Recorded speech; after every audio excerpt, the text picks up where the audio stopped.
Gamers and gentlefolk, hello and welcome back to the channel. I am excited to bring the NGS Free Agent Combine to you this evening. We're going to be seeing Team 5 going up against Team 6. I did not give them any fun names or fun logos because, in my thinking, people who are looking for free agents will likely check back on that free agent list. If you want that and you're in chat, press !FA list for a link there, and that'll allow everyone to get where they ought to be. Now that I've actually got all these teams filtering in, let me make sure that they're on the right side. Excellent. And welcome to all those tuning in. I am excited for everyone to have a look, see all of this talent that NGS has to offer. Making sure. Where is... Okay, swapping this. Excellent. And thank you to everyone who dropped a follow while we were getting the lobbies ready and whatnot. Appreciate all the support for the channel and support for the NGS team. Environment. Okay, sorry about that.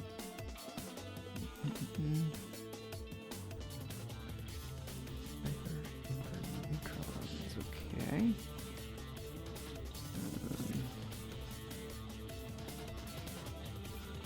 Looks like we're still waiting on one.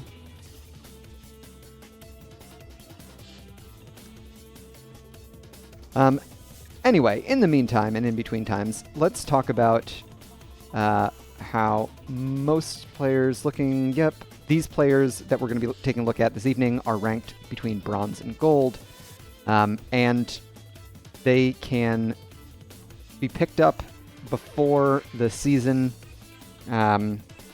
Registration closes on the 14th of July, so be sure to check it out and get your teams in order before then. We can take a look at our map selection here.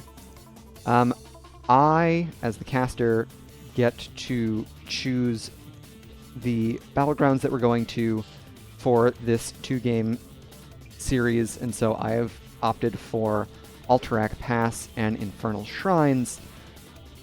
I'm thinking that it gives kind of a balance between a more macro and split push focused battleground in the form of Alterac and a more concentrated team fight battleground like Infernal Shrines. So I'm really just trying to help everyone get the best experience, show as many skills as they can.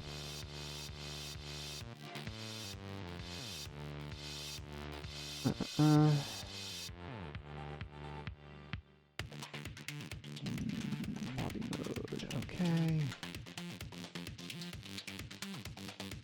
Great. Making sure that that's all set. Making sure that...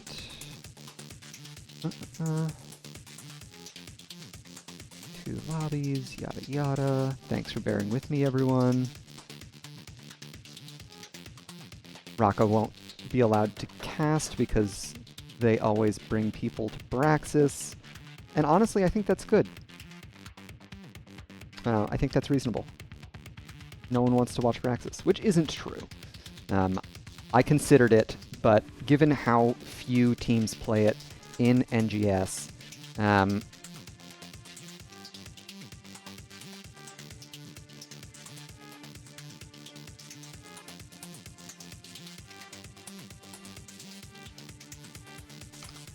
given how few teams play Braxis, I think it makes sense that we wouldn't necessarily feature it in this free agent combine.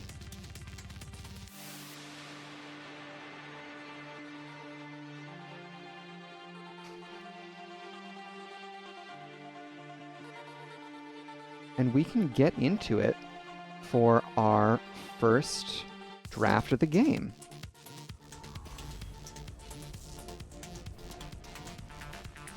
Excellent. So, I don't have any insight into these teams outside of the free agent combine list that everyone's got access to. So I'm not entirely sure which heroes they're going to favor in the draft. On a battleground like Alterac, some meta picks that come to mind are Hogger, Junkrat, Anubarak, but at least 2 out of those 3 are relatively high execution heroes, so not necessarily for the faint of heart. The Brightwing ban, I think, is a safe one. Brightwing as a global is beneficial on the map, and also has a pretty strong presence in the meta at this point in the game's balance.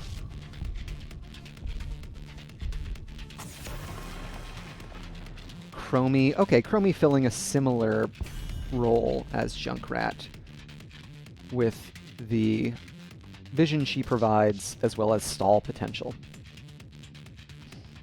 Noble mentioning that I don't get to cast him. I am sorry, Noble. I would have loved to, but I'm glad that you tuned in anyway. Happy to have you. Next ban here coming out. It's going to be Samuro. Interesting. Okay. It's possible that these players have faced off in the previous lobby and therefore know that there's a Samuro one-trick afoot. Samuro, an excellent split-pushing hero, so a solid ban here, but of course that leaves all 3 of those meta picks that I called out in the beginning. Okay, Stukov, first pick. In a higher execution draft, that doesn't necessarily betray anything. Anubarak selected there. His ability to solo cap the objective is pretty potent, the stroke. Recognizing that and grabbing up the Underking and Tassadar. Okay, so they've got their wave clear lined up, or some of their wave clear at least. And there's going to be the Varian. Ooh, Varian Stukov. A potent combo, absolutely. And I would love to see Team 5 pick up one of their more flexible... Excellent. Phoenix. Okay. Phoenix, not a hero that I see too often in NGS, so I'm going to be excited to see what ES Cypher brings to the table with the Dragoon. Of course, that means Team 5 does not have their offlaner picked up yet. There's the Junkrat ban. Okay. So Team 6 getting rid of one of the primary stalling heroes. And with the Chromie ban as well, maybe they're looking to take more decisive team fights on objective points. They don't want to get stalled out. Next 2 picks, Rhaegar, sure. After the Anduin ban, Rhaegar is an excellent support to grab.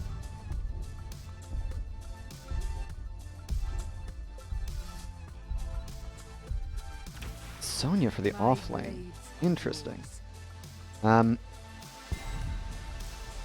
would have expected a Blaze or Hogger pick before we saw Sonya. There's Dahaka.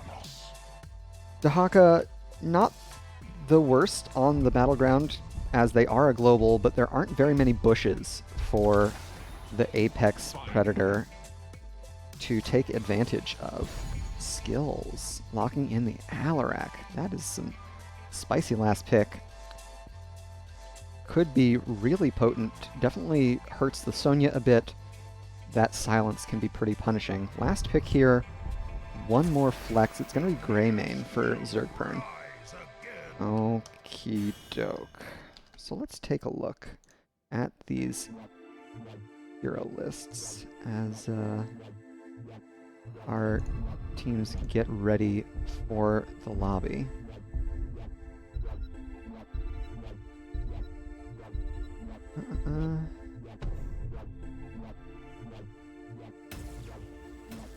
All right, so on the left, we've got the Stukov Varian. The Alarak is Potent Blow Up to follow up there.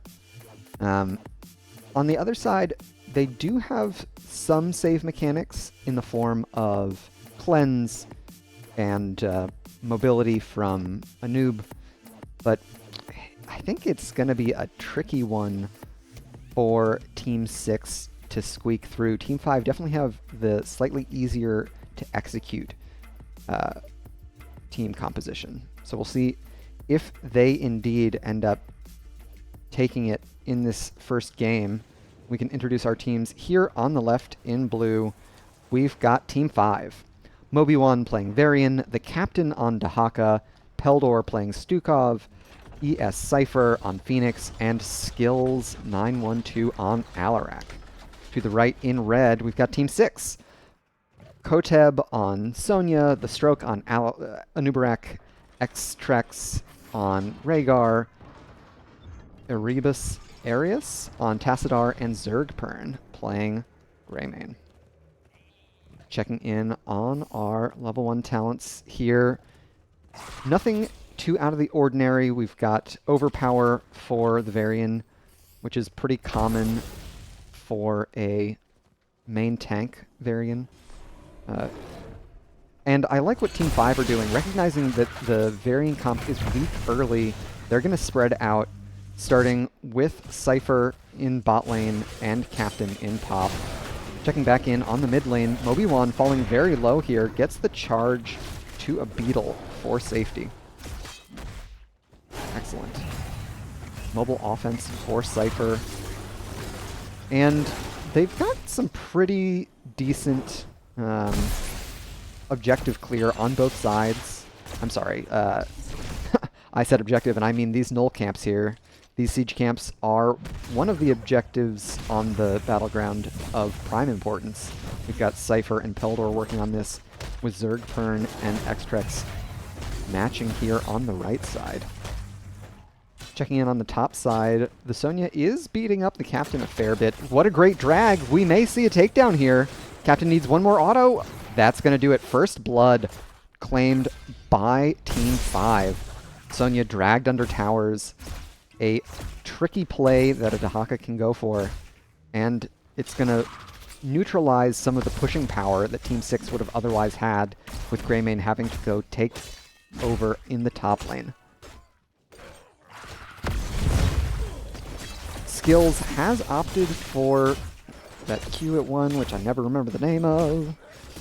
Overwhelming Power, so an auto-attack based talent. Their ability to stay in an auto actually might be pretty solid here. There's the taunt immediately onto the Stroke. They're able to burrow charge out. Level 4s have unlocked, which means, of course, most importantly for Moby1, they have access to Taunt now, their heroic ability. Checking back in on top. The Captain faring well against Sonya. On the bot side, a little bit of damage done, not too much. And it looks like Team 5 kind of lucked out, sending the Dahaka to top lane before they knew where the objective spawns were. That bite in is going to get punished with a taunt. Zergpern pulled in, and there's the weighted pustule. But it looks like this 3v3 isn't going to draw any blood. So they're able to escape. The Stroke now free to potentially set up for a solo cap on the objective. The Captain does still have their global available to them, and importantly, Team 6 have already gotten started on this camp once again. X-Turks and Zergpern right on the money. Peldor working on the camp, but a solo Stukov isn't going to make quick work of it. I'd love to see the Stroke positioning around this objective here, trying to put a little bit of that beetle pressure. That is a big part of why you choose Anubarak for the battleground. So having them working on the mid-wave seems like a little bit of a missed opportunity. Obi-Wan charges in onto the Rhaegar. Lots of damage being traded onto the Phoenix now. Zergpern peeling as any Greymane can with overwhelming damage output. Sonya has rotated down, so this is a full 6-hero commitment for, or I'm sorry, 5-hero commitment for Team 6. Obi-Wan caught on the weird side of the wall. They're going to eat a lot of damage.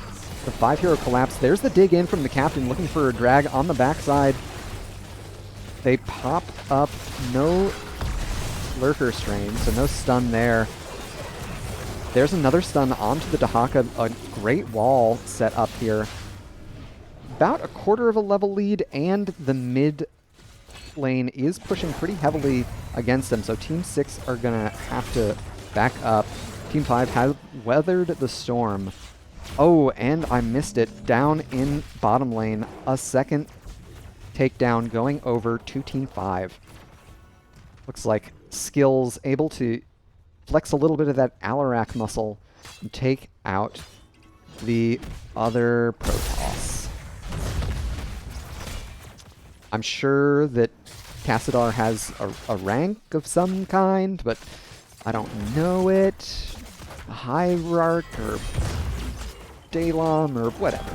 You know, lore. First objective channel going over to Team 5. They're looking for the stroke there. He's able to escape to safety with that burrow charge. And with only 15 seconds left to contest, I think Team 6 are feeling comfortable giving this first objective away. It's going to be challenging for them to step up, especially trailing towards their heroic talent here. Cypher steps up here, able to get the stall, the stroke, trying to stop it. Obi-Wan caught behind the wall there. Sonya spinning on 4. Varian is falling very low, but the drag lands onto the Sonya, and they will fall once again. So Team 5 secures the objective and their heroics now. Speaking of, we've got Counter-Strike for Alarak. Obi-Wan has opted for Shield Wall. It's Isolation, Flailing Swipes, and Planet Cracker. No Purification Salvo here. Cypher wants to be able to get onto these taunted targets from anywhere on the map. It is a bit of a tech pick for Varian Phoenix comps. Of course, Team 6 have weathered the storm fairly well. They've got heroics of their own. Ooh, Zergpern. Oh my goodness, what a great cocoon. It's not going to be enough, however. Obi-Wan secures the kill. They're trying to find this Alarak kill. They do still have their Counter-Strike available. So 4 kills unanswered thus far, and bottom lane still taking a lot of damage from Cypher. Phoenix going completely uncontested is going to get most of that bottom fort taken care of by themselves. I mentioned that they had achieved them, but I did not call out what they were. Wrath of the Berserker, Cocoon, Ancestral Healing, Archon, and Cursed Bullet are the heroics for Team 6. Kotleb caught yet again. A little far out in lane against the Varian comp, and so they will fall. Without Leap, Sonya struggles a bit to ganks like that, especially with no sort of vision tools in her favor. So about a full level lead now. Benefit for the side of Team 5. They're doing pretty well here. They've got a fair bit of damage on bottom fort and a little bit of damage onto top fort. All walls are down, but no forts have gone down, so there's no periodic Weaver pressure for Team 6 to worry about. There's the stun in onto Obi-Wan. The silence follow-up is there, popping the Archon. Isolation lands onto the Tassadar, and so Team 6 are gonna have to back up. So a few different heroics committed there. Not too many reciprocal. Oh my gosh, Obi-Wan going in, catches X-Trex, but they're able to escape. Zergpern eaten alive by Skills, and a bit of an early Ancestral means that they will not have that tool available to them for the next engagement.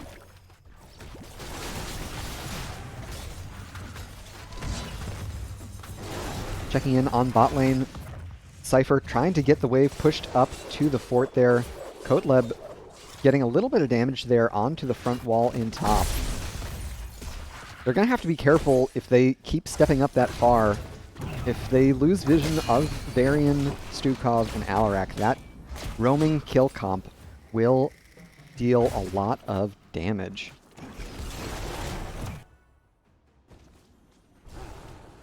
Alright, so bottom fort did go down. Cypher was able to take care of that over the course of the game. Kotleb has not committed Wrath yet here in top lane. The captain, of course, is situated in top, which is not exactly where you'd like your global to be. But with that bot fort missing, Team 5 are taking advantage of it and getting on to this boss. The captain never saw the kill coming. Kotleb pops the Wrath here. Would love to see them take full advantage of that and get to pushing here, taking some damage. So Team 6 are able to secure the first objective channel and a decent amount of comeback XP thanks to that takedown. That one takedown granting about a third of the experience that Team 5 have from all 5 of their earlier ones. But with a boss rolling in bottom lane, they're going to have to send someone to take care of it. Looks like they've sent Tassadar to do it. The captain digs in, lands the isolation onto Zergpern. There's the blink in from Cypher. Oh my gosh, it is a bloodbath. Team 5 cleaning things up, but they are unable to touch and stall the objective. So Team 6 do get something out of the loss. Those two heroes were traded for something, but it wasn't necessarily very high value in my estimation. They're down a level and a half and a talent tier here. Level 16 has unlocked Lethal Onslaught for skills. This auto attack Alarak really in full force at that talent tier. And Cypher has gone for Warp Warfare at level 7. I had not noticed. So that's a lot of attack speed. And the blink is at, yeah, Adamantium Shell at 13. So they're looking to blink in and take some aggression. We had the captain dig to top lane there to stall the objective, so I don't know if the Dahaka is able to join. We'll see if Stroke has any more CC. Team 6 are getting close to finding these takedowns, but in the end, some great flailing swipes. Oh my gosh, there's the silent Discord strike and the taunt follow-up. Cypher is onto Stroke, laying the auto attacks in. There's the blink. Unable to get onto any other hero, so that attack damage, or I'm sorry, attack speed advantage isn't going to be felt fully. The captain looking for a drag here, not sure if they've used it yet. Would have loved to see an attempt onto Zergpern there. And they got a lot of damage onto top fort. That's what we were looking at a little bit earlier. So Team 5 definitely walking around as a roaming kill composition. That is certainly what their draft is best at, and they look very comfortable doing it. They're also doing a relatively decent job staying on top of the macro. I think their vision play has been really strong. Team 6 not necessarily taking full advantage of their draft, I think. We haven't seen too much of the Stroke using those beetles to sneak objective progress. The cocoons, however, have been pretty solid. The captain blind drags onto the Stroke. Cypher blinks in there, eats the cocoon. Isolation goes wide. This is an even talent tier fight. We'll see if Team 6 want to keep fighting here. They have committed a lot of heroics, and it looks like Team 5 still have most of theirs, so... Oh my gosh, that's a lot of damage onto the Sonya before the Ancestral goes off. There's a Nubarak as well. Team 6 feeling the full might of the Alarak Varian combo there. And these combos from skills have looked very clean. Definitely very comfortable on this hero. They've also been taking a lot of advantage of their hindered motion. At level 7, getting that slow on telekinesis can be very potent, especially when you've got additional CC in the form of Varian and Stukov to follow up on. There's a big ol' wave here in bot. Looks like we've got Tassadar to clean it up and a boss in top lane to take care of. Team 6 have a lot of experience to make up before they make it to an even talent tier fight. Or, of course, they could look for a fight right now. Fighting perhaps over this boss, but it looks like they're instead committing to this boss clear in top lane. That's going to protect their structures and potentially allow them to soak up that additional 2.5 levels towards the Storm Talent tier. Speaking of, Team 5 has achieved their Storm Talents. We've got Glory to the Alliance, Contagion, Singularity Charge. Interesting. What is that one? Bio-Explosion Switch? Cool. Ah, and a bit of spice from skills, going for Deadly Charge on the Alarak. So look for these potential bush setups. We could see, oh, Captain looking for the isolation onto Sonya. Koteb able to sidestep it and make it out alive.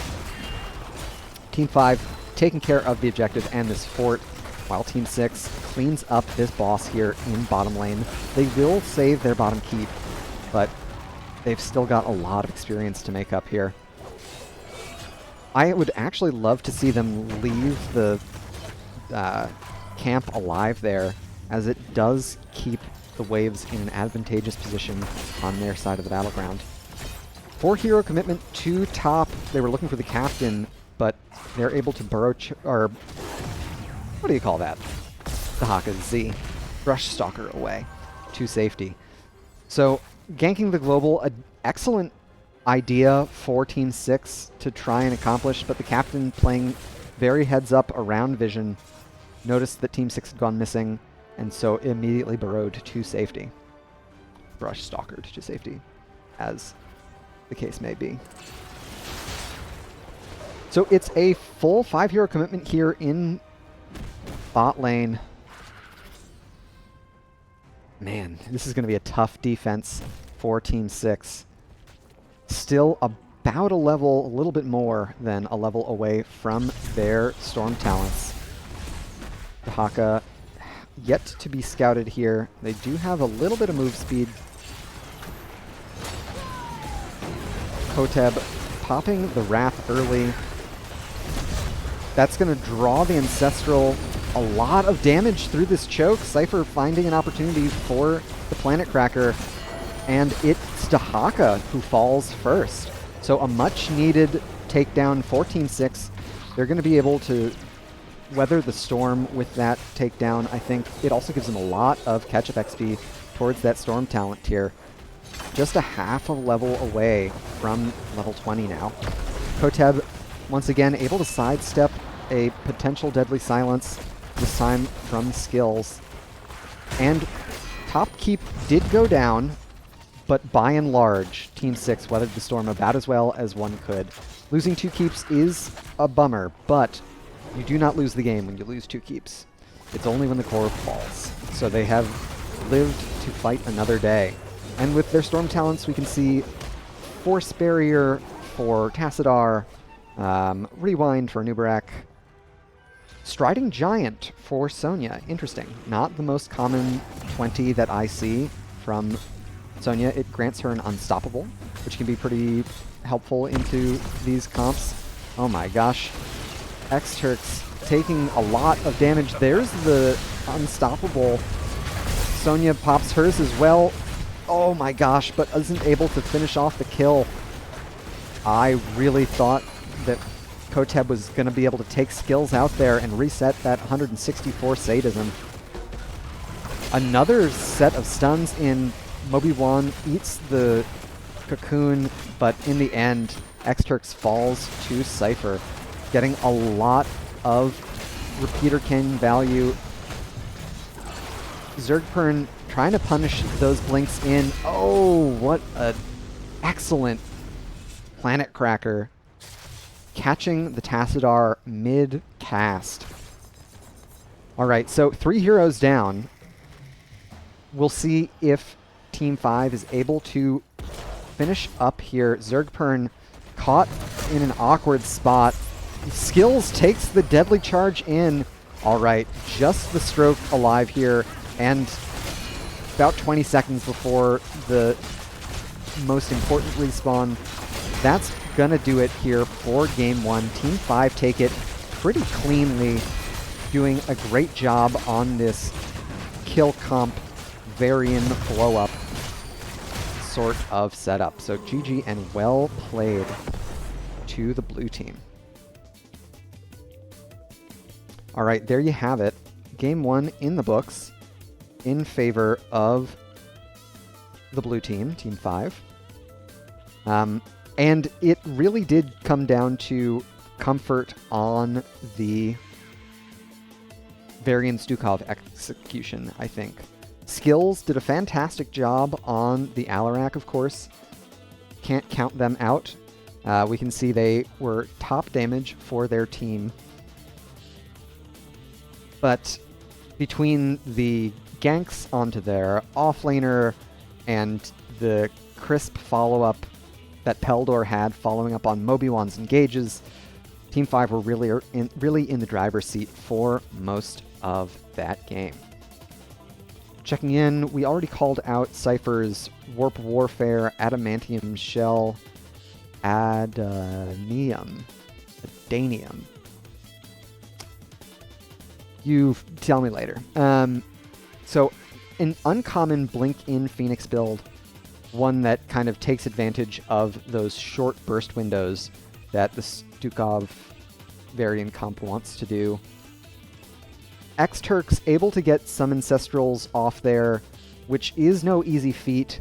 And it's really tough, of course, to deal with the cleanse, both for the Varian and for the Stukov there. So a pretty uphill battle for Team 6 to overcome. Unfortunately, they weren't able to find their rhythm. Zergpern had a pretty good showing there on the Grey Mane, but in the end, it was kind of one-sided in favor of Team 5. All right, let's head back over to the battleground selection. See where we're headed. Oh no, that's not correct. It was not picked by blue. It was won by blue. There we go. It was picked by me. Great. So next up, we're going to be going to Infernal Shrines. A change of pace, to be sure. And I really like the idea of showing teams on these different battlegrounds. I think it offers all those who are scouting and looking the opportunity to see the range that these players might have.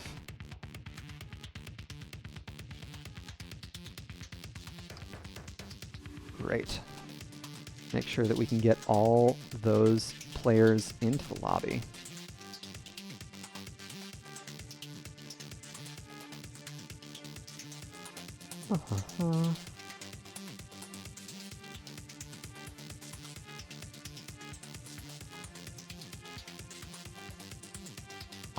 Okay, swap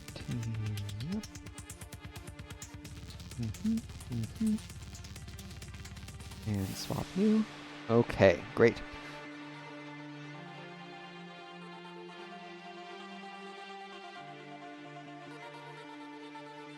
Raka saying that my little image in the pick slot is funny. I try my best. You know, I try and bring y'all the highest degree of production, and if that involves copy pasting little silly sprites, then far be it from me to stop y'all.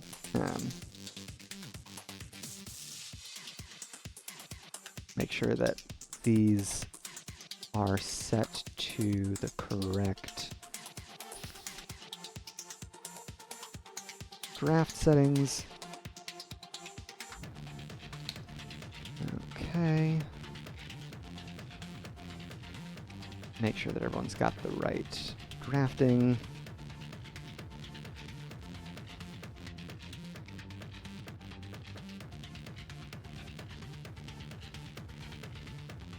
Are these best of three? The stroke is correct. These are not best of three. These are just 2-game blocks. Of course, we have a total of 3 that I'm casting. So we do have a fair bit of HOTS left to watch. And some of these players will be playing in multiple blocks. You can check all that out by using the !FA list command in chat.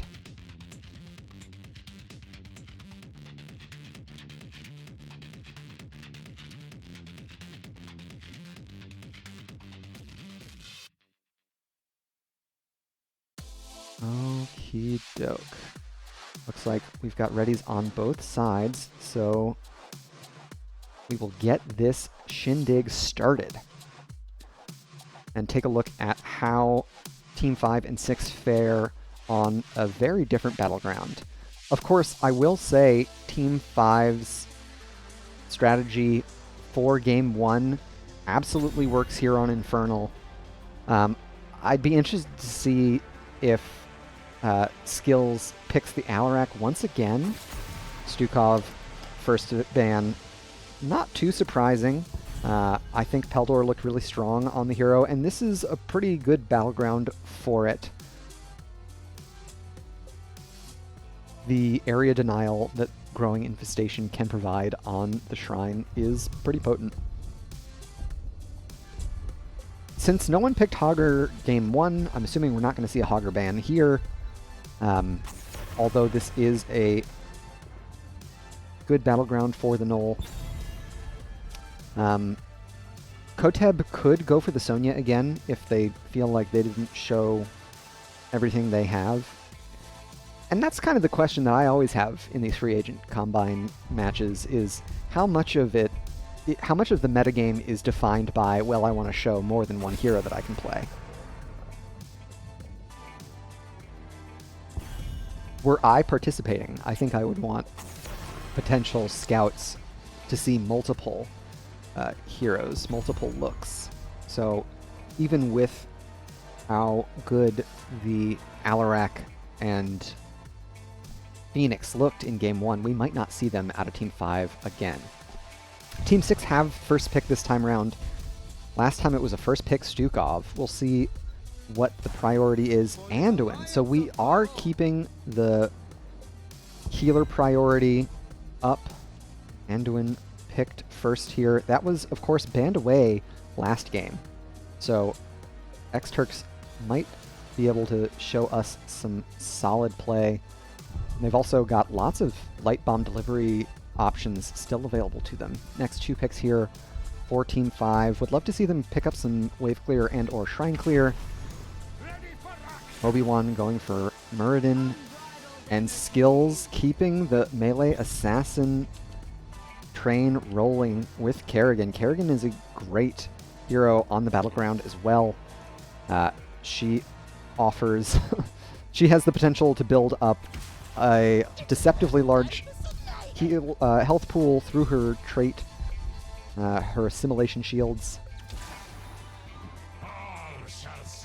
Leo and Junkrat. All right, so both of those heroes pretty strong on the shrine. Junkrat able to poke from a safe distance, so a pretty solid grab for Team 6. Of course, there is no main tank picked up for Team 6 yet, so I expect we'll see a ban on that here from Team 5. Instead, opting for the gray main ban. Okay. Zergpern did look pretty strong on the Gilnean last game, so not too surprising to see that ban. I think perhaps a Diablo ban might have served them a bit better here, because there's no chance that they're going to pick it away. And it is a really strong battleground for the Lord of Terror. Chromie ban there. All right. We'll see how Team 5... Oh my gosh, D.Va? What is it, 2020? Was that when she was popular? Do you all remember when D.Va was popular? She got that rework? We were getting patches? Anyway, Deckard also picked up. Peldor still holding on to that area denial healer option. Once again, no cleanse on the side of Team 5, but it looks like they are more concerned. The Stroke gonna run it back on Anubarak. And Falstad picked up for Zergpern. Last pick here. Would love to see some range damage. I'm sure Cypher is... Okay, Deathwing. Yeah, that's kind of range damage. It's close. Let's take a look here as we get going. Make sure that everything is correct here. Excellent. Alrighty. Malfurion? No, not Malfurion. That should be Muradin.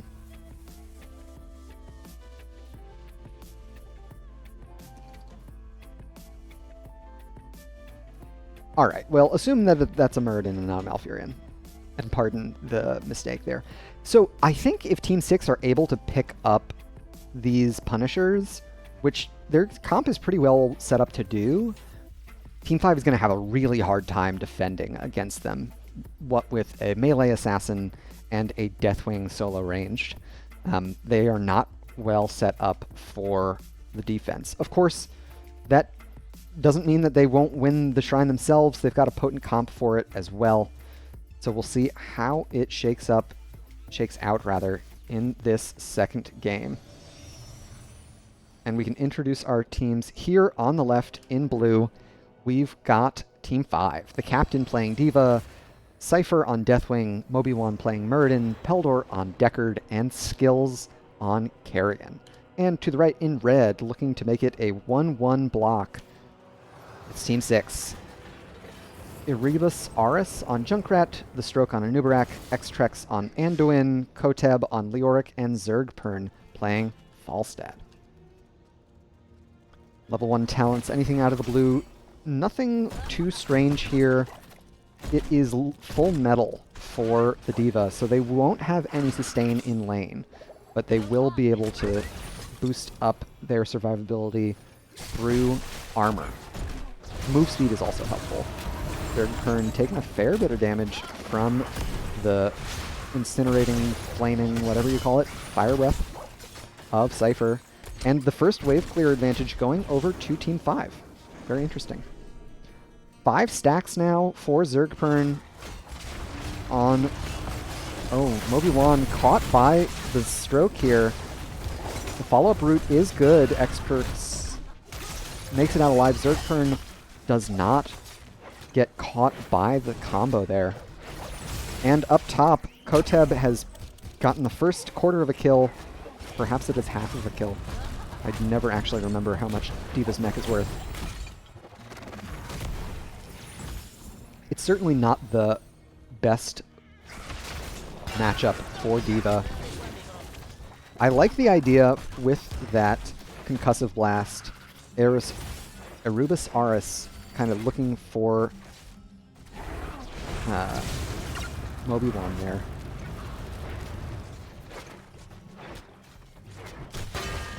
A little bit of missing experience from minions for Team 6. Not entirely sure where they could have lost this much minion experience this early on. But it means that they're behind towards level 4. Cypher's picked up their first Q talent, Infernus, which does more damage with the Q, which can be tough to survive. Oh, there's the combo onto the Anduin. Follow-up stun by Kerrigan. First blood going over to Team 5. Skills making the combo count. And, of course, Cypher roasting him alive. That's going to buy Team 5 all the room in the world that they need to secure this neutral mercenary camp. Erebus Aris Ares? Erebus Ares. I'm sticking with that. Erebus Ares. Was looking to get cheeky, kind of poke in with Junkrat stuff. But now Team 6 is going to have a bit of a tricky time getting vision onto this shrine. X-Turks started up that top camp, but has since abandoned it. We've also still got Koteb here in top lane. Perhaps they are looking to even out the experience here. They are behind both on minions and heroes. It's a 5-hero commitment to this first shrine. Not the worst thing for Team 6 to do. Soaking up, getting closer on the experience, I think makes a lot of sense for them. They can survive a Punisher relatively well. There's the breath onto Zergfern. They take a lot of damage. Moby1's chasing them down, but they're able to escape. Stroke caught by the root here from Peldor. And Leoric taking a lot of damage. Neck and neck towards level 7s, but the first objective goes over to the blue team.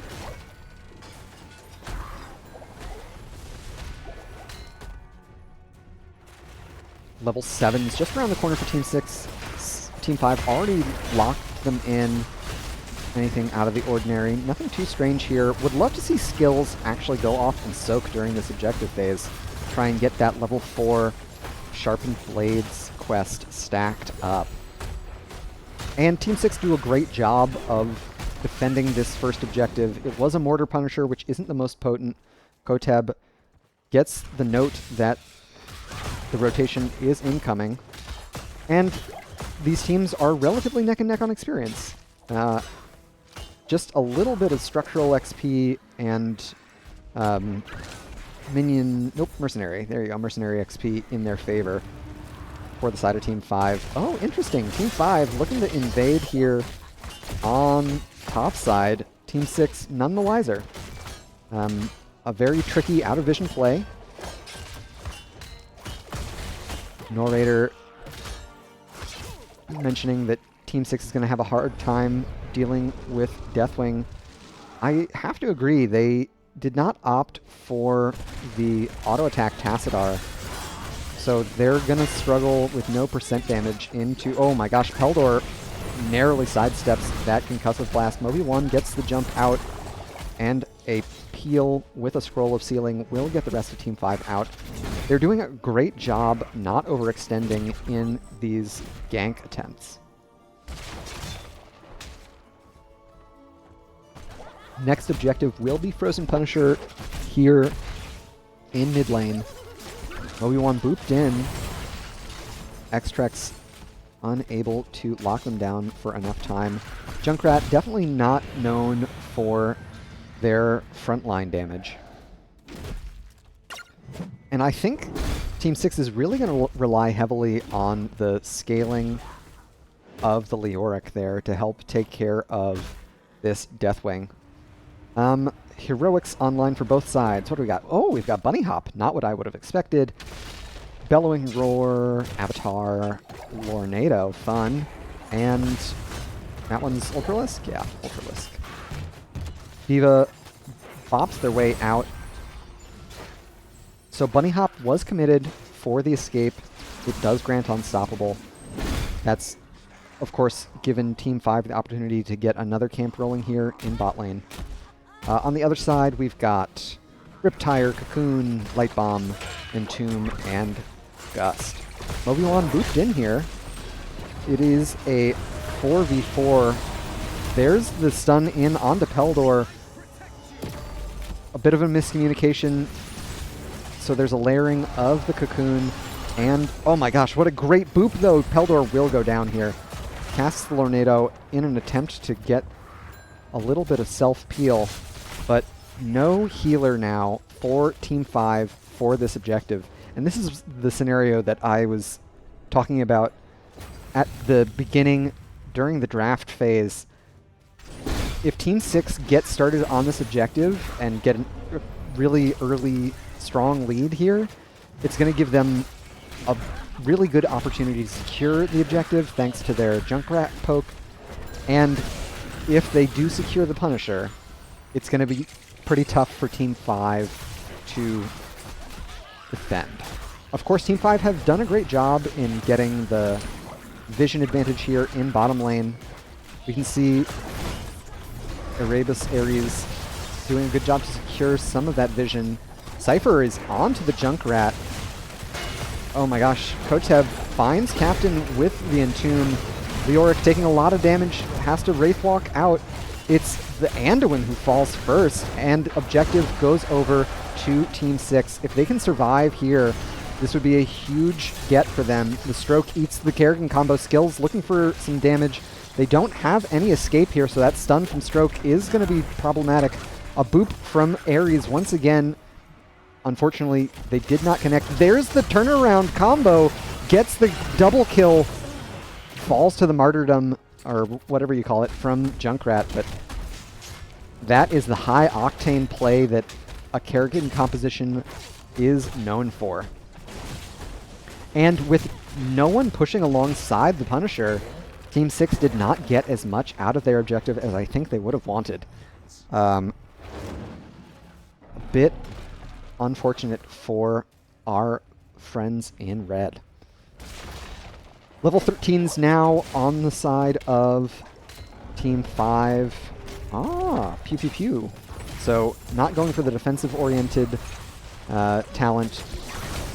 There's the stun. It only lands onto Deathwing. Zergpern flies in.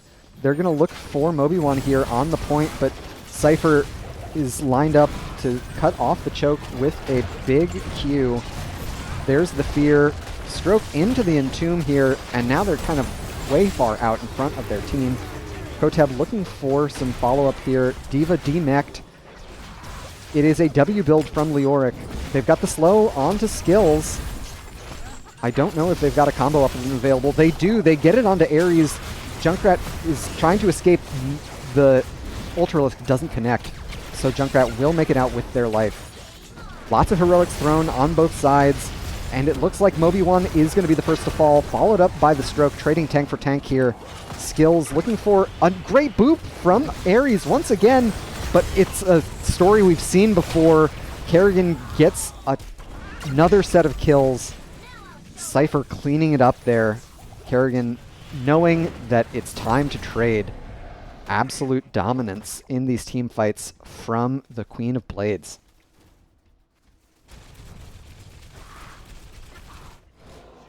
After Junkrat was able to dodge the Ultralisk from Kerrigan, I really thought that fight might turn around in favor of Team 6, but unfortunately, trading tank for tank leaves one team without a engage mechanic and the other team with a Kerrigan, who is known for her potent engages. Lots of pressure on this bot fort. I don't think it's going to survive with how heavily Team 6 has committed to the top lane. Moby-Wan, Cypher, and Peldor will finish off the first structure of the game there. And they're just around the corner from the level 16 talent tier. Skills picking up this mercenary camp will probably take care of things, as well as Captain securing the experience from this top wave. Level 16's unlocks, what is this? Painful Spikes? Okay. I don't know that much about Kerrigan builds, I'll be honest with y'all. And yeah, still looking for stacks on that level 4. Of course, Team 5 getting the later capture on this Bruiser camp means that they're once again going to have a vision advantage going into this Shrine. It's a Mortar Punisher here for top lane, and they're ahead by a talent tier. So looks like Team 6 are going to play it safe, soak a bit. We've got Zergpern down here with their global. They're able to secure the level 16 talents. So this is a big power spike for Koteb if they're able to keep their hand connected. Bit of a miscommunication. We've got one of the teammates tapping. Ares takes a lot of freaking damage. None caught in the Entomb. There's the W onto D.Va. Stroke misses the Entomb. Lots of heroics flying. Stroke gets another set of stuns in, but in the end, Anduin and Nubrak are the first to fall. Ares unable to connect any serious damage with the Riptire.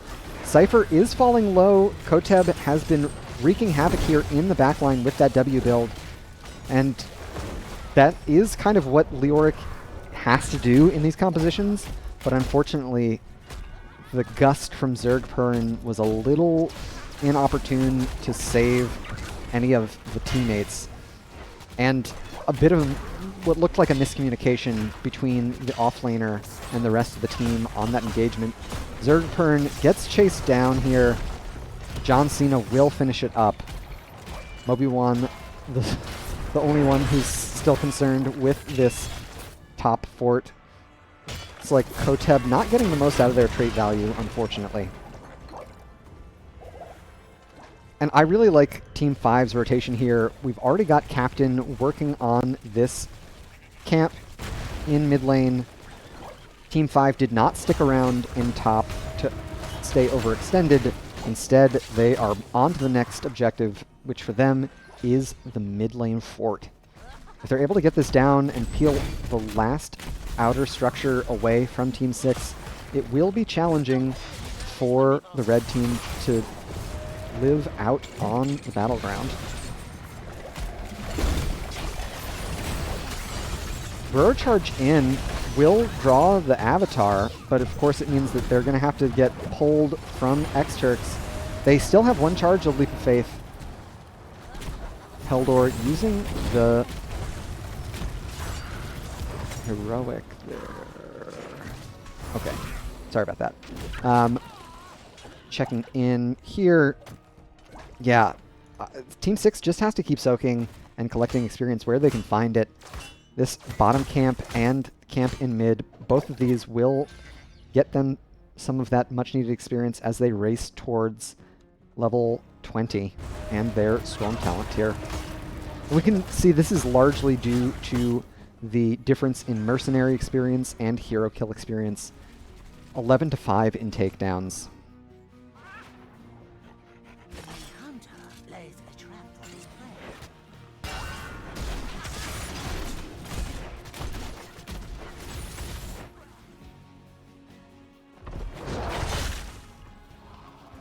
Alright, once again, a siege camp connected with the mid fort. Level 20's in their hands. Stood in the Fire has been picked up by Cypher. Rewind from Moby1, more Nados for Peldor, Skills has opted for Psionic Blink, and Stop and Pop for the Captain, extending the duration of Bunny Hop. Honestly, I like that pickup. I think they've been doing a good job getting in onto the less mobile members of Team 6. And sitting on some squishy heroes with 30 armor from their level 1 is going to be pretty potent here. A lot of damage going on to Cypher there. Zergpern has done a pretty good job stacking up that level 1. There's the stun. Rewind is popped, and Moby1 is able to escape. Lornado will cover the retreat, and Team 6 unable to find the kills before this next objective spawns. It is spawning here in bot lane. It is a Mortar Punisher, which has a bunch of siege damage behind it. Definitely one of the harder hitting, at least to inanimate objects that stand still, of the 3 Punisher types. And Team 6 are doing what they need to get towards their Storm talents. We can see Koteb up here in top lane getting the experience. That minion wave will get them very close to their Storm talents. Unfortunately, there's no other safe experience for them to get. Would love to see someone grab this mid wave. The stroke will make the rotation here. Okie doke. Punisher for bot, Siege Camp for mid. Leoric still in top lane, trying their best to secure the Storm talent here. Team 6 are in a tricky spot, and a sidewall has already been taken down. Interesting, interesting. Oh, Full Metal isn't pro moves. Guys, Full Metal isn't pro moves. I know the difference. Great bait of John Cena over the wall there. Storm Talon's online now. So if they're able to survive this, there's the Gust. Committing the Wind Tunnel there. Mobi-Wan jumps in. Stroke able to stun them. Rewinds on both sides. The Stroke taking a lot of damage here. Will get pulled out. Koteb is connected, but taking so much damage. The Captain falling low will get demacked. It is a full death for a half death, though. And bot keep will fall. So the damage is definitely racking up for Team 6. They're doing better in these fights than they have been in the past. How much damage? Yeah, Leo already with 35k. We'll expect to see that continue to rise.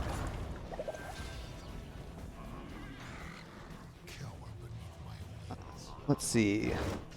Level 20 talents for the side of Team 6. Rewind, Censure, Buried Alive, Wind Tunnel we already saw, and Cannonballs. Okay, so nothing out of the ordinary there.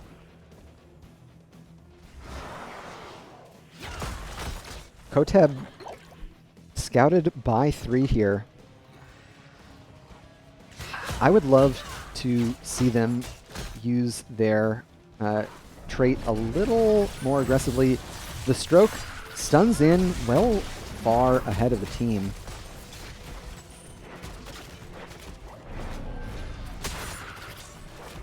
So there is no follow-up, unfortunately. The Captain securing that Bruiser camp once again. Looks like next objective will be spawning in mid lane. It's going to be a Frozen Punisher. And it looks like Team 6 know that Team 5 are coming. We'll see if it makes a difference. A huge silence onto 2.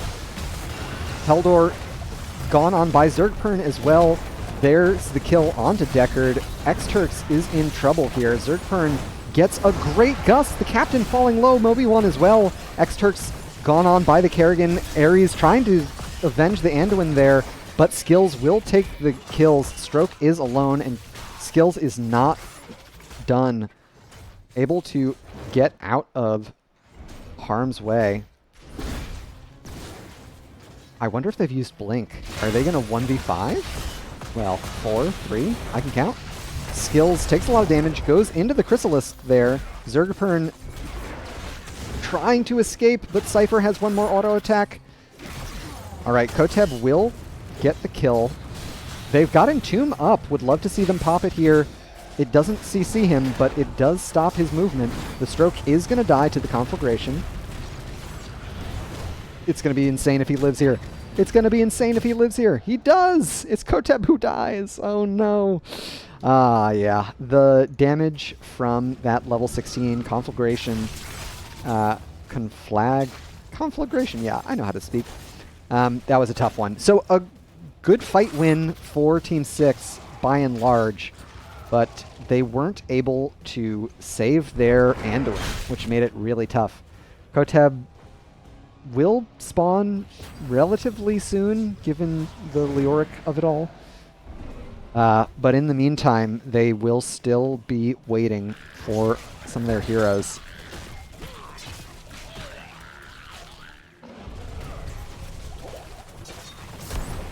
All right, a pretty fast lead onto this shrine here for Team 5, already up to 20 Shrine Guardians. The captain... Oh, there's the Gust. They're looking for Cypher, perhaps, now that the... Oh, X-Turks roots himself in the conflagration. Anduin will die to that here on the top side. Amazing that they live. The Stroke stranded on this side. Koteb looking for kills. D.Va getting a lot of value out of Stop and Pop here. The Stroke gets pulled out. Koteb's still completely healthy in the backline here, but Moby1 is falling low.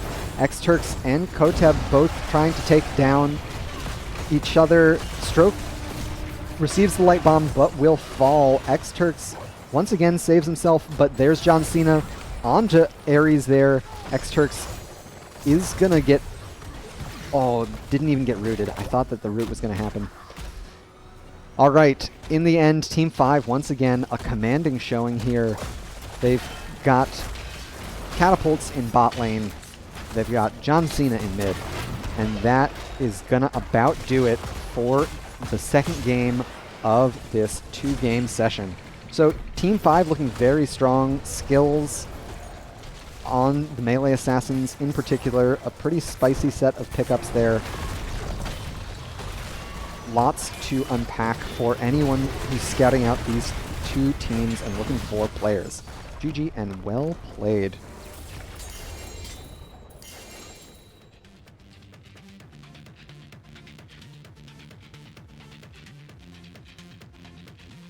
In the end, it was 2-0, but it wasn't for lack of trying. Truthfully, it looked a bit like a communication difference, if I'm being honest, and that you really can't plan for in these pickup games, what are essentially pickup games. You know, these players have not played, probably not anyway, played together before, so the fact that they don't have the cleanest synergies isn't so surprising, and Team 5 just happened to have the cleaner execution on the day. We can take a look at our post-game stats. Cypher topping the charts for the blue team, with Erebus Ares top of the charts in general. Checking back in on those builds. It was a trap build for the Junkrat, not too surprising. W build for Leoric. Honestly, I think Burning Despair at 20 might have served them a little bit better. But kind of splitting hairs at this point. More NATOs was so disruptive from Peldor. So even though Zergpern was able to get some pretty big gusts there, Deckard was booping everybody all over the place, which can make it pretty tricky to get your bearings. Alrighty. So there you got it. Team 5 able to take it in 2 here. The next session will be starting very soon. I'm just going to step away, grab a quick drink of water, and I'll be back shortly with the next session. They'll still be named Teams 5 and 6, but there will be different players. So, just you wait, friends. And I will catch y'all in a short bit. Thank you very much.